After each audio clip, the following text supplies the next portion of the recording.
आपल्याबद्दल प्रचंड आदर आहे आणि आपण आता जी भूमिका मांडली ती अशीच थोड्याफार फरकाने भूमिका मागच्याच आठवड्यात याच विषयाच्या संबंधाने विलास भैयाने जी चर्चा बोलावली होती त्यात अभय देशपांडे सरांनी मांडली होती की सगळ्याच यंत्रणा सगळ्याच स्वायत्त संस्था सडलेल्या आहेत असं काही नाही.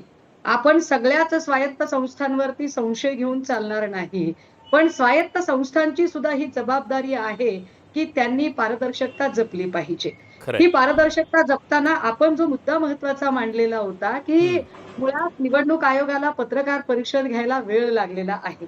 याला काउंटर करताना आता जे मांडलं गेलं की मुळात ऍफिडेव्हिशन का दिलं नाही, तर त्याचं मी आधीच सांगितलंय की ऑलरेडी निवडणूक आयोगाचा जो डेटा आहे त्याच डेटाला अनालिसिस केलंय. आता जे म्हटलं गेलं की 45 दिवसांच्या आत जर कोर्टाकडे तुम्ही दाखल केला विषय तर तुम्हाला त्याचं सीसीटीव्ही फुटेज मिळतं. तर मी आपल्याला सांगितलं पाहिजे आणि जबाबदारीनं सांगितलं पाहिजे, कारण माझ्या पक्षातले अनेक लोक आहेत. अगदी आमच्या पुण्यातले राष्ट्रवादी काँग्रेस शरदचंद्रजी पवार साहेब पक्षाचे प्रशांत जगतापजी असतील किंवा माझ्या पक्षाच्या बुलढाणा विधानसभा मतदारसंघातल्या जयश्री शेळके असतील, या सगळ्या लोकांनी महाराष्ट्रातल्या तब्बल 48 लोकांनी तात्काळ कोर्टामध्ये याचिका दाखल केलेल्या आहेत. हे कदाचित विरोधकांना माहित नसेल तर त्यांना माहिती असावं की 48 लोकांनी कोर्टामध्ये याचिका दाखल केलेल्या आहेत.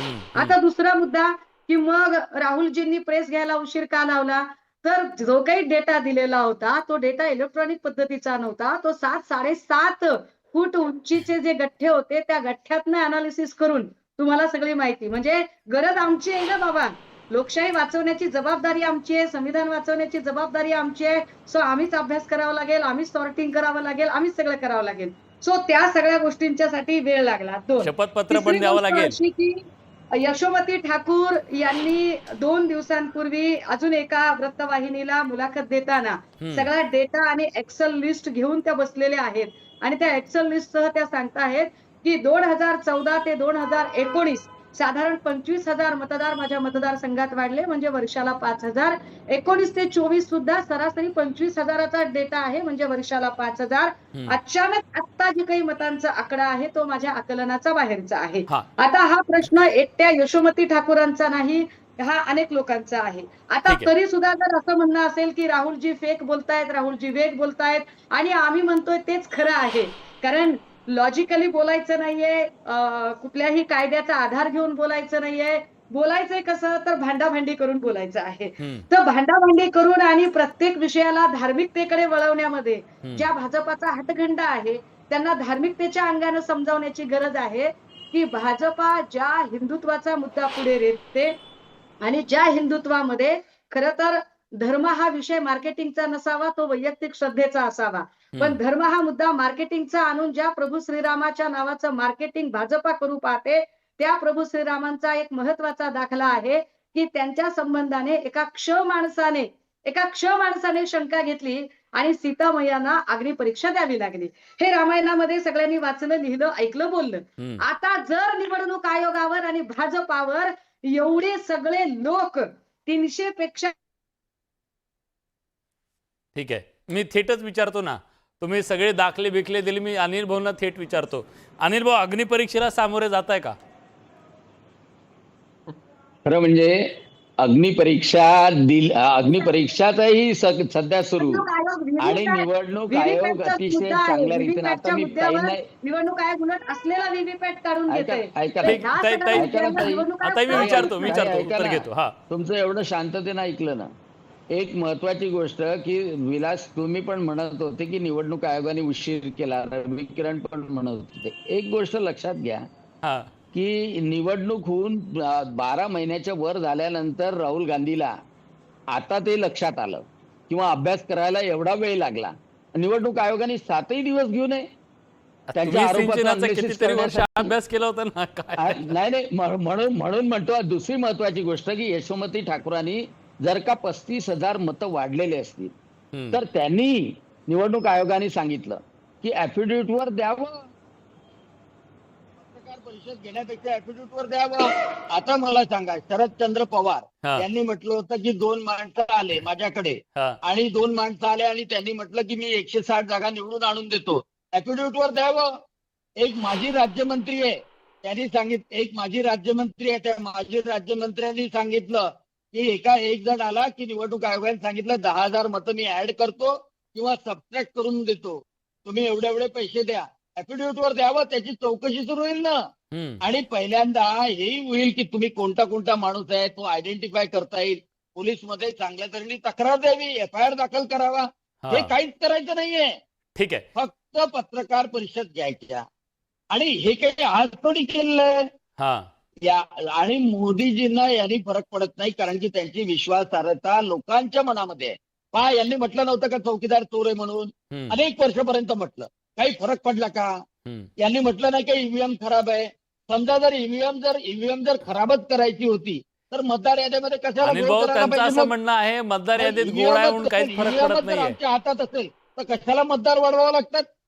आणि त्यामुळं एका आरोपावर तर कमीत कमी स्टिकअप राहा. बरं ठीक आहे, एका आरोपावर तर कमीत कमी सुषमाताई, stick राहा, त्यांचा बोला. मुद्दा बरोबर आहे ना.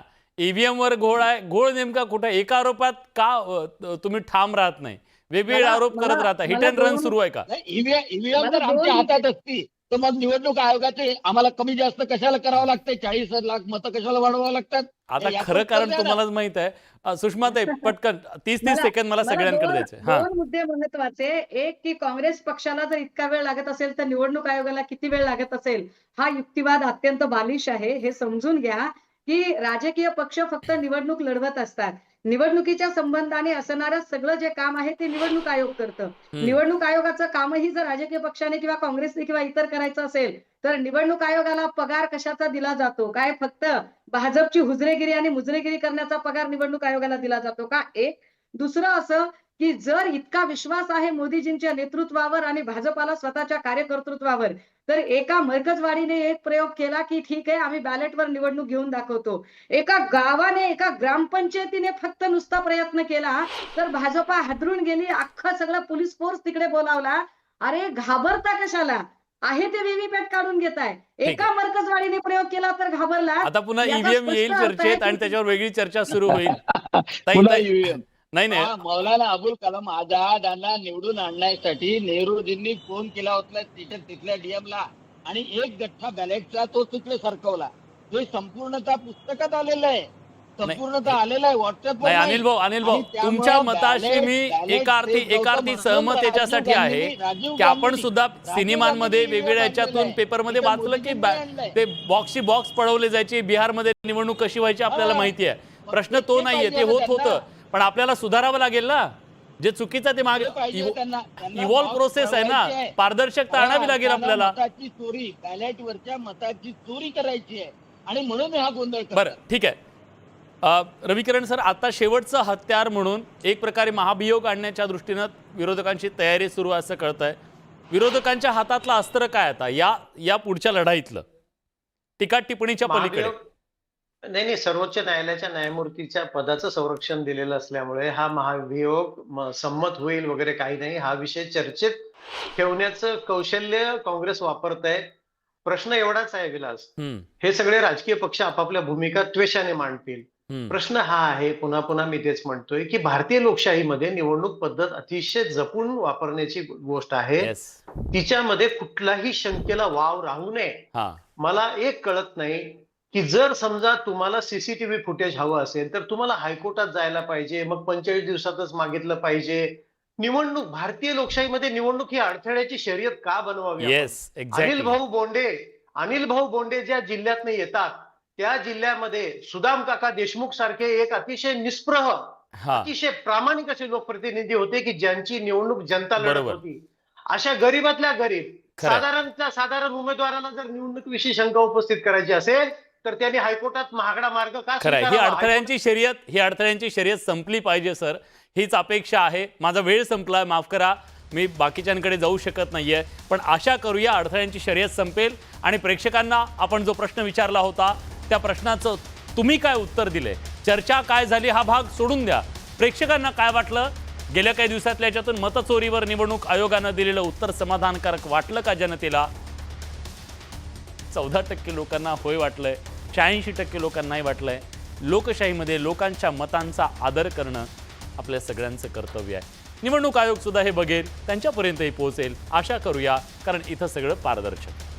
बडे मुद्देच्या आजच्या चर्चेत आपण सगळे आलात, आपली भूमिका मांडली, त्याबद्दल सगळ्यांचे मनापासून आभार. बडे मुद्देच्या आजच्या चर्चेत आपण इथेच थांबतोय. धन्यवाद.